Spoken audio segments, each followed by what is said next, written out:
എല്ലാവർക്കും കൂടി ചേർന്ന് ഉജ്ജ്വലമായ മുന്നേറ്റം ഉണ്ടാക്കണം. അതിന് നിങ്ങളും കൂടെ ഉണ്ടാകണം.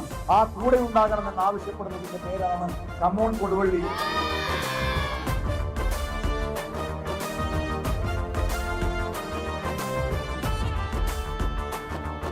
വോട്ടിംഗ് മെഷീനിൽ ഒന്നാമത്തെ നമ്പറാണ് തോന്നിച്ചത്. ആ ഒന്നാമത്തെ നമ്പറിൽ നിങ്ങൾ വിരലമർത്തിയാൽ നമ്മൾ ഒന്നാമതായി ജയിക്കും.